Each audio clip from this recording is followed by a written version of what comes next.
Oke, saatnya belajar.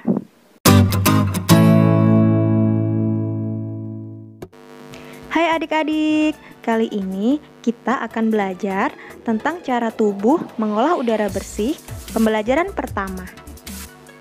Kita berdoa dulu sebelum belajar ya. Oh iya, jangan lupa untuk subscribe channel ini dan nyalakan tombol loncengnya agar tahu ketika ada video baru. Nah, sekarang coba perhatikan video tersebut.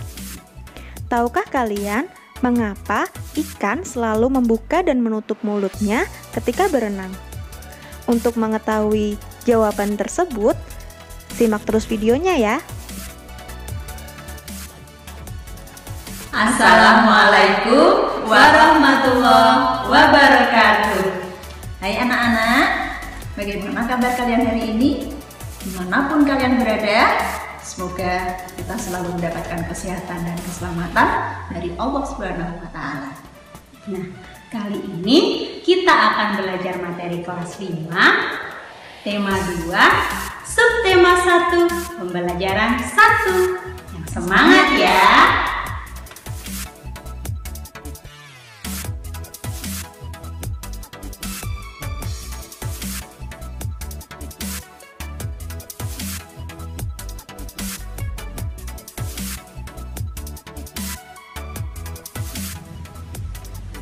Anak-anak, salah satu tujuan dari pembelajaran kita kali ini adalah agar kalian mampu menyebutkan informasi yang berkaitan dengan kata tanya apa, di mana, kapan, dan siapa.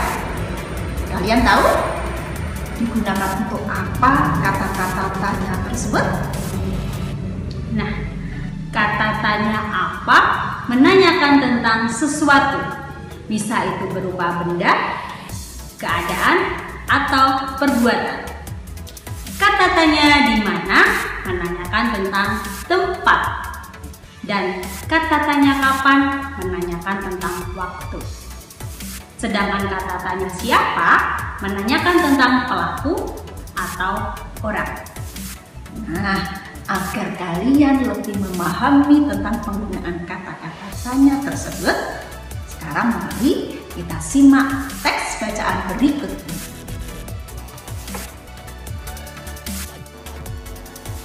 Dayu dan ikan hias.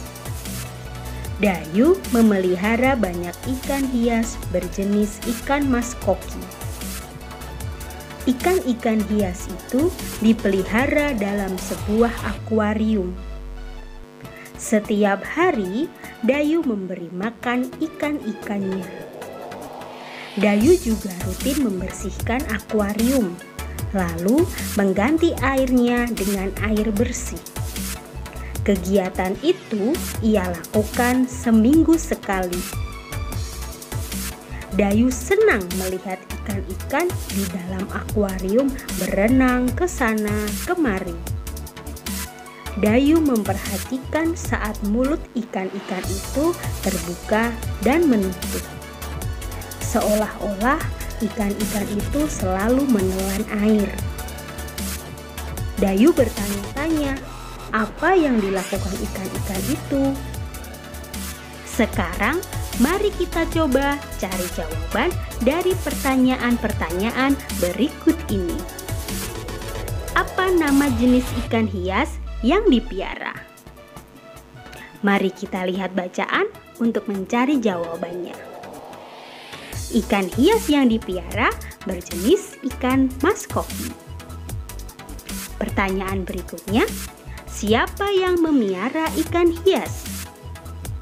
Kembali kita lihat bacaannya untuk mencari jawabannya. Yang memelihara ikan hias adalah Dayu. Pertanyaan berikutnya, di mana ikan hias itu dipiara? Kita lihat lagi bacaannya. Ikan hias itu dipiara dalam sebuah akuarium. Pertanyaan berikutnya, kapan ikan hias itu diberi makan? Kembali kita lihat bacaannya. Ikan hias itu diberi makan setiap hari. Pertanyaan selanjutnya, kapan akuarium dibersihkan? Kita lihat bacaannya.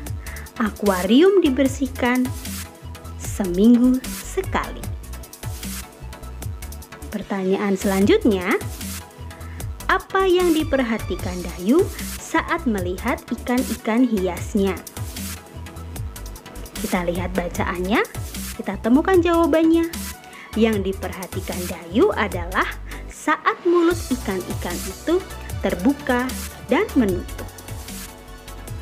Mari anak-anak, jawaban kalian tadi bisa dimasukkan ke dalam peta pikiran berikut ini.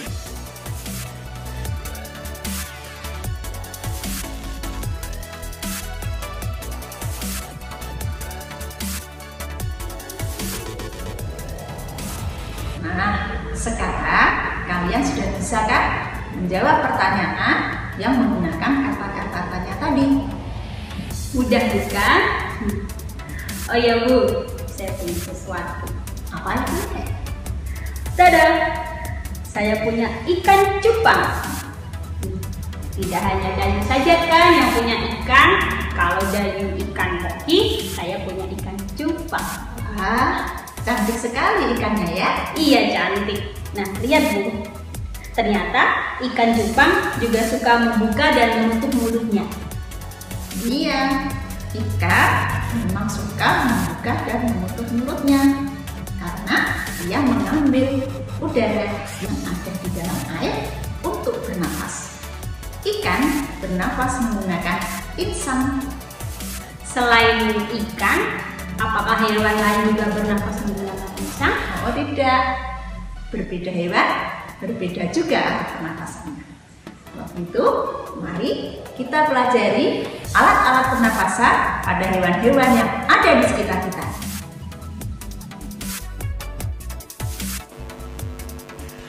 Cacing bernapas melalui permukaan kulit. Kulit cacing selalu basah dan berlendir untuk memudahkan penyerapan oksigen dari udara. Di bawah permukaan kulit cacing yang tipis, terdapat pembuluh udara. Saat udara masuk melalui kulit, oksigen diikat oleh darah. Pada darah cacing terkandung hemoglobin sehingga mampu mengikat oksigen. Oksigen yang diikat oleh hemoglobin lalu diedarkan ke seluruh tubuh. Zat sisa pembakaran berupa karbon dioksida dan uap air dikeluarkan dari tubuh juga melalui permukaan kulit.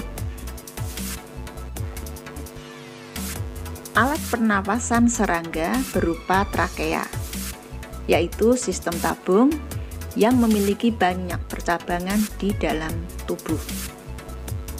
Percabangan trakea disebut trakeola. Udara memasuki trakea melalui pori-pori kecil di permukaan tubuh serangga yang disebut spirakel. Selanjutnya, udara beredar melalui pembuluh udara kecil. Sel-sel tubuh mengambil oksigen langsung dari pembuluh udara kecil itu. Karbon dioksida dari sel akan mengalir ke trakeola, lalu dibuang melalui lubang spirakel. Ikan bernapas menggunakan insang yang berbentuk lembaran tipis berwarna merah muda dan selalu lembab. Insang terletak tepat di belakang rongga mulut pada kedua sisi kepala ikan, yang dilindungi oleh selaput atau rangka yang disebut tutup insang atau operkulum. Lihatlah aliran air saat ikan bernapas. Pada gambar sebelah kiri ditunjukkan saat pernapasan dimulai. Mulut ikan membuka dan rongga mulut mengembang untuk mengisap air. Gambar anak panah biru menunjukkan aliran air masuk ke dalam rongga mulut.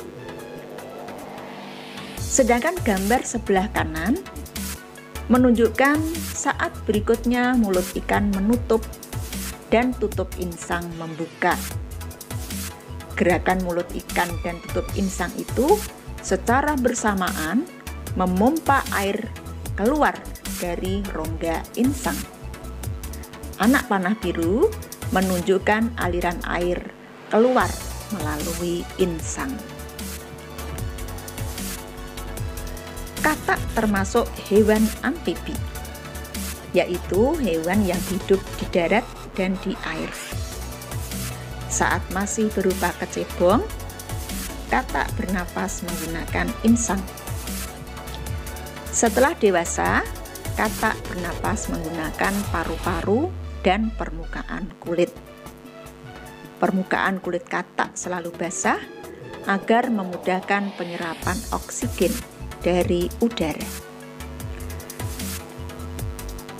Hewan yang termasuk jenis reptil diantaranya ialah ular, kadal, cecak, buaya, dan biawak.